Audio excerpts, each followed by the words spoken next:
Could this next election lead to a housing market crash? You know, a lot of people are saying with this upcoming election that housing prices are going to drop after November 2024.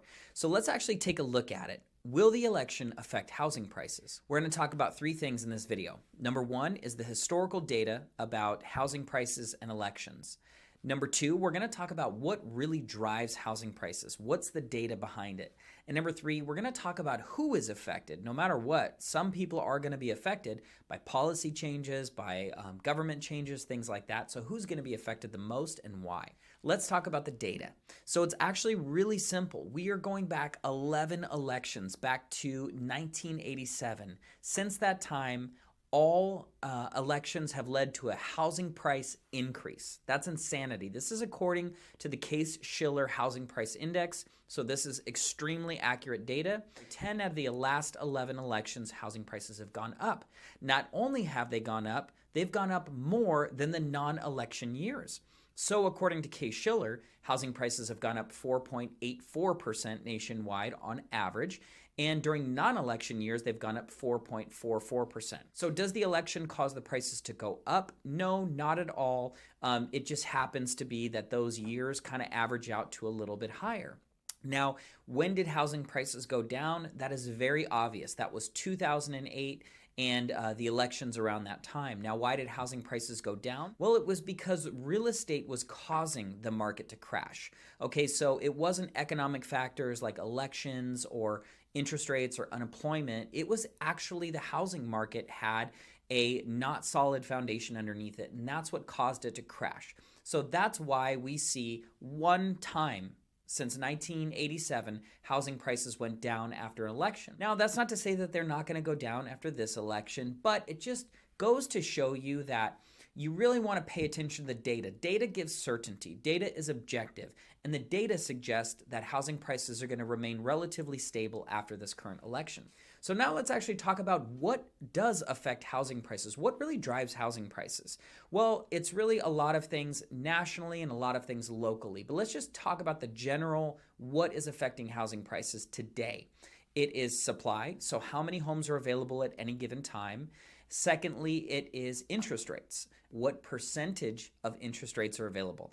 Those are the two main things that affect housing prices today in 2024. Right now, we have very low supply. So let's just take a look at the area where I sell real estate, Orange County, California. In a normal market where prices neither go up or down, we have at least 6,000 homes for sale in the entire county of Orange. It's about 3.5 million people here, about 6,000 homes for sale is kind of a balanced market. Prices don't go up, they don't go down.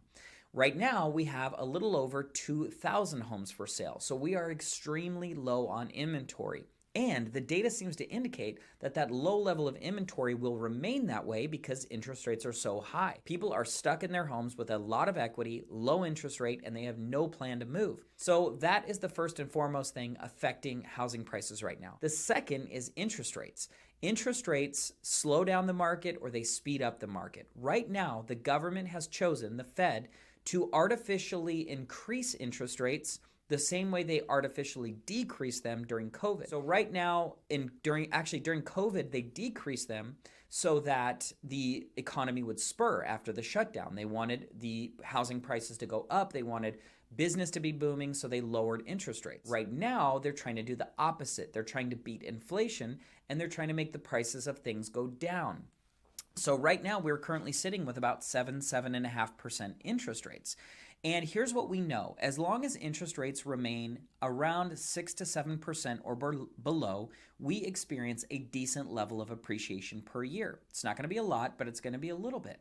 If interest rates go higher than 7.5%, we see a price decrease. Now, with that being said, the Fed has indicated that they are quantitatively trying to slow things down in the economy, but they don't anticipate increasing interest rates any higher than they are now. So now we're on the later end of it where they kind of plan to lower interest rates. This is independent of what president gets into office. So this is the Fed policy. And as of right now, we have low supply and we have high interest rates that are planning on going down over the next 2 years. What does that tell us? There's likely going to be a price increase in at least the foreseeable future. So that is, the data behind the presidential election and housing prices. We talked a little bit about what actually drives housing prices, so inventory, interest rates, and all that. Now let's talk about some of the things that actually will impact based on the presidency and who could be affected. Well, first and foremost, it's going to be dependent upon whether you're buying in a Democratic or Republican-led state. Now, here's what I mean by that. And my goal is not to be divisive politically here, but there are a couple of things that are some key differences that you want to pay attention to if you're planning to buy or sell a home. For example, in California, it is a Democratic-led state. And so the tenant laws are very strong and the landlord laws are very weak. In fact, the laws almost always favor the tenants. It's hard to evict people. It's hard to raise rents. There's just lots of things in favor of tenants. And so if I'm a landlord in 2024 and there continues to be strong democratic values in California, I would not choose to invest in California unless it was totally on an equity play. I'm just going to keep it for 15, 20 years and bank on that equity. So that is one of the things that could affect laws around investment properties. Another thing that could affect people is short-term rentals. So depending on whether you're in a Democratic-led or Republican-led state, you know, typically Republicans are going to want to err more on the side of personal freedom with your property. Democrats are going to want to lean more toward the sides of having a little bit more regulations, a little bit more government involved. That's not to say either side is good or bad. It's just to say that I might not invest in an area with short-term rentals if it's a heavy Democratic candidacy there. So I'm going to be cautious about where I invest. That's the main thing that's going to change about the laws right now. Same thing with, you know, Republican-led states. There's some negatives there too, and they tend to not have as much appreciation. You know, places like New York and San Francisco and Los Angeles, we've experienced some incredible appreciation. And so if you go to some of the Republican-led states, it's a little bit more rural and there might not be as much appreciation there. So there's going to be some good and some bads, but the main thing I'm looking at is tenant and landlord laws and how that affects me. Also, building permits. Generally, in Republican-led states, it's easier to build properties or to build commercial properties.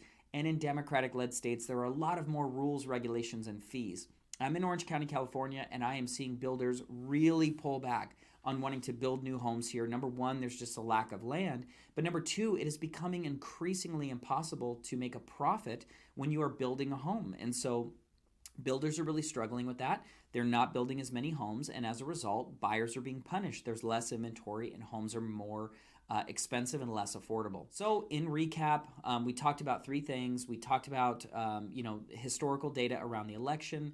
We talked about what actually affects housing prices, and we talked about the things that are going to be affected depending on the state you're in and whether it's blue-led or red-led or whatever.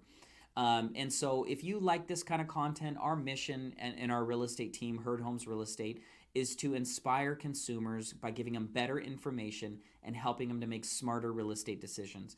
If you find some of this content helpful, please do me a favor, take a moment to pause, subscribe to this channel, and I look forward to seeing you on the next videos. Thanks for watching.